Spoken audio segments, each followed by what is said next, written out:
Okay, so this is an amount of substance question. It does involve things that might be slightly less familiar to you, but you have got information within the question to help you. So it is covered in 4 parts, A through to D, and it's worth 9. I'm going to recommend you pause, try to answer this, move on through the remainder of the question to do the same, and then once the question is finished and you've attempted it all, then go through and check your answers and see how you've done. And you'll get a really clear indication then of how confident you can be on a question like this. So, when you're ready, start the question.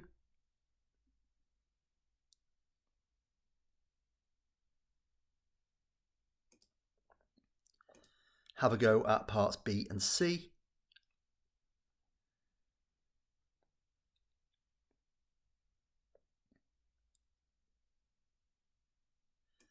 And finally, let's take a look at part D.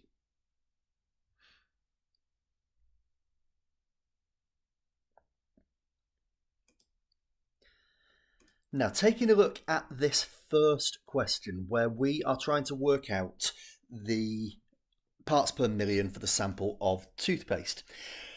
Let's begin with what we know and what's always worth working out. I've got a formula here and I've got a number of moles of sodium fluoride. So let's work out the MR. The MR, using the periodic table, comes to 42, adding up the mass numbers. I've already got 1 mark for doing that.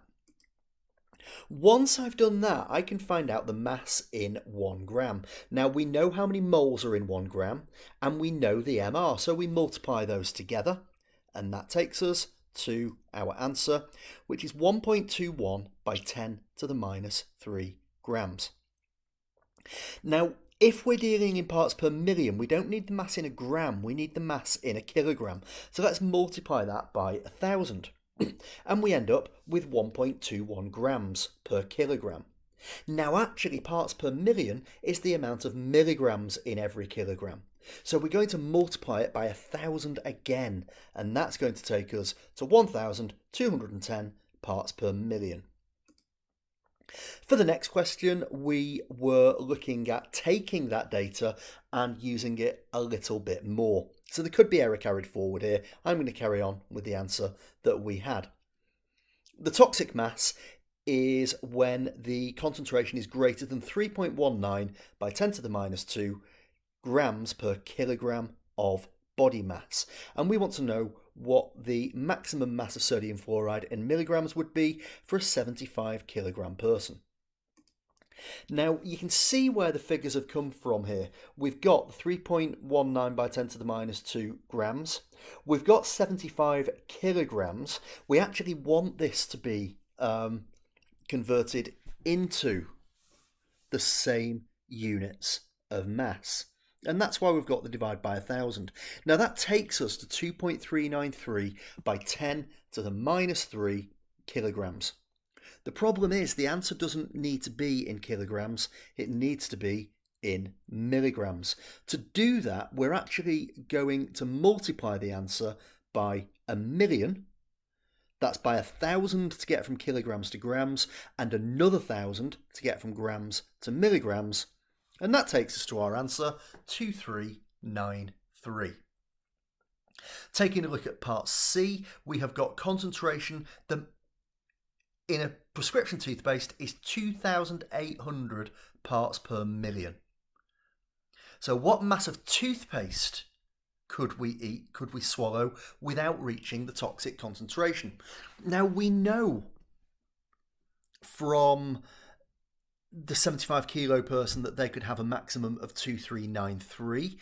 We know that it's higher than that in toothpaste, it's 2,800, and it's going to be a straightforward ratio question.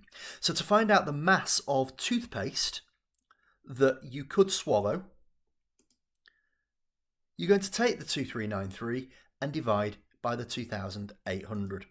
And that's going to take you to 0.854 kilograms.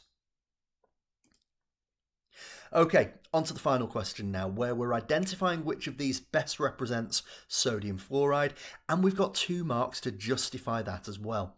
Now, I'm actually not going to decide the diagram until I've done the justification, and I'm going to see what I can determine based on the information that I have. So they're all Na plus and F minus. Let's think about what that means. They are both going to have the same electron configuration. They're both 1s2, 2s2, 2p6. Sodium has lost an electron to become a sodium ion. Fluorine has gained an electron to become a fluoride ion. So they're isoelectronic. That gets you the first explanation mark. Now, they might have the same number of electrons, but the sodium ion has got more protons, or more specifically, one more proton. Now, that's going to have a stronger attraction on the outer electrons, so it's going to pull them in tighter. And we've got the explanation for our second mark. So if sodium has got a stronger pull on the electrons, that tells us it's going to have a smaller ionic radius. And that's why the correct answer here is B.